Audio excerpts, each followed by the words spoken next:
Olá, meu irmão, minha irmã, sejam todos muito bem-vindos a mais uma leitura e meditação na Palavra de Deus.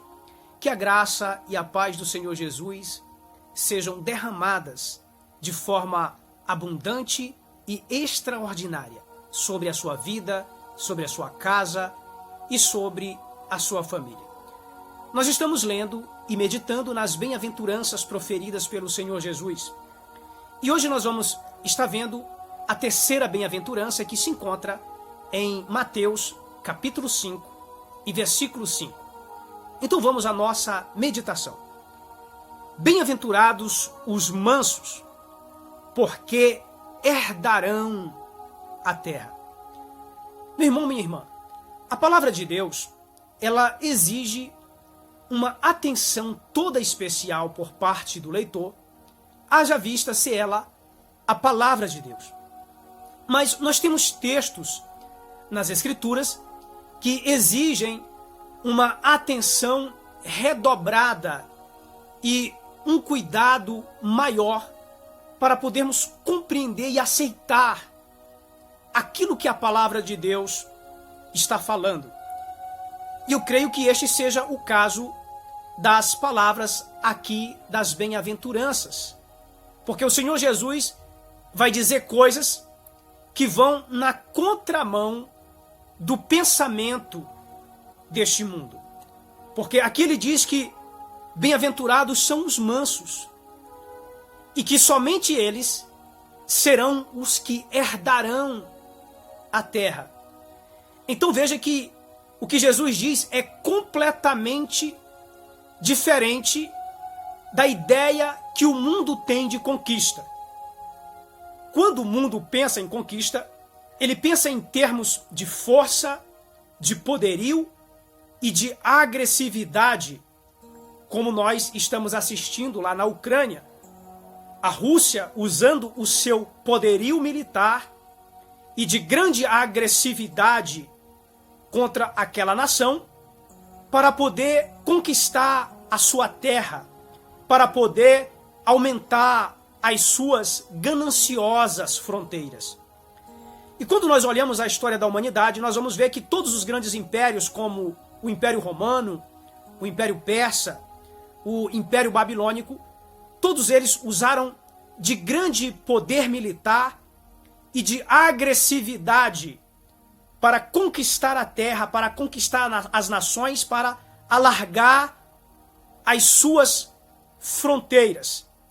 Então veja que o modo do mundo pensar a respeito de conquista é completamente diferente das palavras do Senhor Jesus, mas o Senhor Jesus está dizendo que somente esses que são mansos é que de fato hão de conquistar as suas promessas e hão de conquistar a terra. E quando nós olhamos para a Bíblia, nós vamos ver inúmeros exemplos de servos do Senhor que, na sua mansidão, eles conquistaram a terra. Nós podemos falar de Abraão, que é o pai da nação de Israel e o pai de todos aqueles que creem no Senhor Jesus, o nosso pai na fé. Nós olhamos para ele, que Deus tinha prometido a terra de Canaã, e quando chega num determinado momento em que os seus pastores disputavam com os pastores de Ló, seu sobrinho, ao invés dele dizer para Ló, olha Ló, Deus me prometeu toda essa terra, então faz assim, procura aquele outro lugar lá e vai para você. Não, pelo contrário, Abraão, sem nenhuma presunção, sem nenhuma mágoa, ressentimento, ele se vira para o seu sobrinho Ló e diz, Ló, está aí a terra diante de você. Você escolhe aquilo que você achar melhor. Se você for para a direita, eu vou para a esquerda. Se você for para a esquerda, eu vou para a direita. Então veja a mansidão desse homem. Deus tinha prometido para ele toda a terra de Canaã, mas na hora da escolha, ele é manso e ele entrega a prioridade de escolha para o seu sobrinho. Nós temos o caso de Moisés também, que, sendo um príncipe no Egito, ele entendeu que não seria pela força do seu braço, não seria pelo o seu poder que ele iria conquistar a terra que Deus tinha prometido para o seu povo. E veja que no momento de decisão da sua vida, ele resolve se humilhar completamente diante de Deus. E ele renuncia o trono de principado ali da nação mais poderosa do mundo para se tornar semelhante ao seu povo, esperando a conquista da terra prometida por Deus, que seria conquistada através da mansidão, da obediência a Deus, e não através do poderio militar do qual ele fazia parte naquela ocasião. Assim são muitos os exemplos. Davi, mais um grande exemplo, um homem que tinha sido ungido para ser rei sobre a nação de Israel, mas que ele não é presunçoso. Ele serve a nação e ele serve a Saul, que era o rei, sem nenhuma presunção de querer prejudicar Saul, de querer derrubar Saul. Até mesmo Saul, quando começa a sentir ciúmes e inveja da popularidade que Davi começa a ter, porque era Deus que estava fazendo aquilo, quando Saul ele intenta matá-lo, em nenhum momento Davi ele reivindica para si o direito de ser rei, para levantar um exército, para lutar através da agressão contra Saul. Muito pelo contrário, quando por 2 vezes ele tem oportunidade de matar Saul, ele refreia a sua mão e ele diz humildemente: eu não tocarei no ungido do Senhor. Então veja que com a sua mansidão, com a sua humildade, Davi, ele conquista o trono e ele conquista a terra que Deus havia prometido que lhe daria aquele reino. Então, nós vemos que este é o princípio de Deus. Por exemplo, o Senhor Jesus, ele mesmo disse: olhai e aprendei de mim, porque eu sou manso e humilde de coração. Então veja que o Senhor Jesus, ele veio neste mundo com mansidão. Veja que ele veio neste mundo com uma cruz, com humildade, com humilhação. Enquanto o mundo estava repleto de imperadores orgulhosos, e nós perguntamos: quem foi que conquistou a terra? Foram os imperadores romanos? Ou foi o manso Jesus? Quem é que tem conquistado nesses 2000 anos?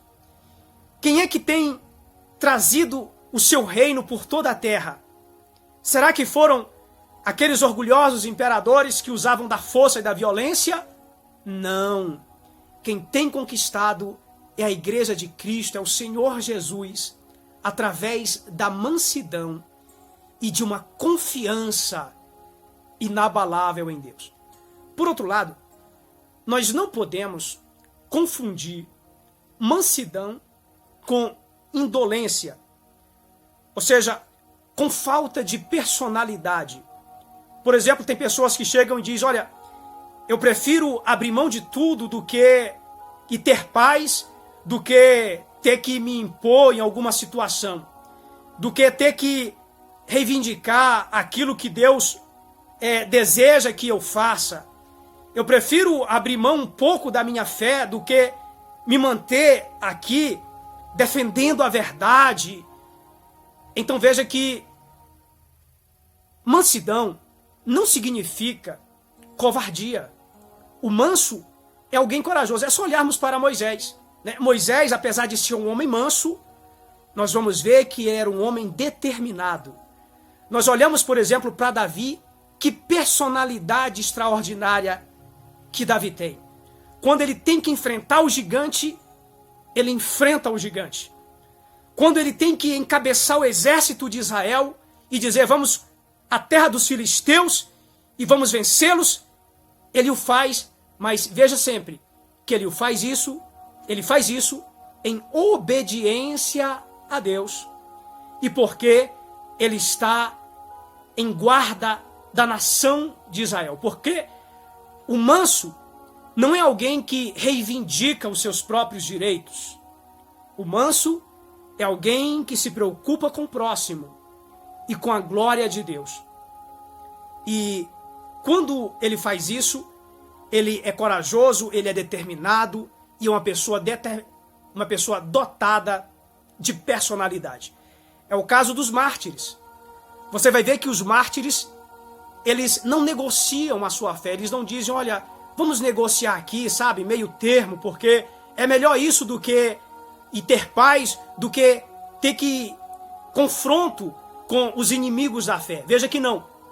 Eles são homens corajosos, que embora mansos, estão dispostos a guardar e a conquistar o mundo com o sangue do martírio.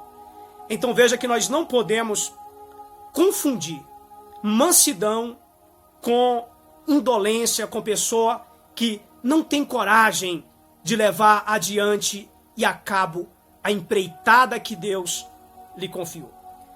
Mas veja que este é o princípio do reino de Deus, que nós vemos de conquistar a terra através da mansidão. Não será através do orgulho, não será através da vingança, não será através da presunção. Não. O cristão, ele é alguém que é manso, é alguém que confia a sua justiça em Deus. Ele confia que Deus é que, através da sua graça, lhe fará penetrar a terra prometida. Que não é apenas as conquistas das bênçãos deste mundo, mas é, sobretudo, a conquista da terra celestial que o Senhor está preparando para o seu povo. Então veja que não serão os orgulhosos, não serão aqueles que são afoitos, iracundos, que hão de conquistar a terra prometida por Deus. Mas serão aqueles que são mansos, serão aqueles que são humildes, porque estes serão mais que felizes. Oremos ao Senhor. Deus Todo-Poderoso, meu Pai, nesse momento eu oro com este irmão, com esta irmã, e te pedimos, ó Pai, este espírito manso, meu Deus, porque somente estes hão de conquistar a terra, porque não é por força e nem por violência, como diz o profeta, mas é pelo meu espírito. Ó Deus, dê-nos este espírito dócil, este espírito humilde, que tão somente jamais negociemos a verdade, mas que nunca lutemos, ó Deus, por presunção, por orgulho ou por vaidade, mas que, ó Senhor, lutemos debaixo de uma humildade, debaixo de uma servilidade diante de Ti. Ó Deus, abençoe este irmão, esta irmã, meu Pai, em suas necessidades. Venha suprir e venha ao seu encontro. É o que eu te peço e agradeço em nome de Jesus. Amém. Então, meu irmão, minha irmã, Deus abençoe grandemente a sua vida. Se você ainda não é inscrito, se inscreva no canal, deixe o seu like e compartilhe esta mensagem com outras pessoas. Até breve, em nome do Senhor Jesus.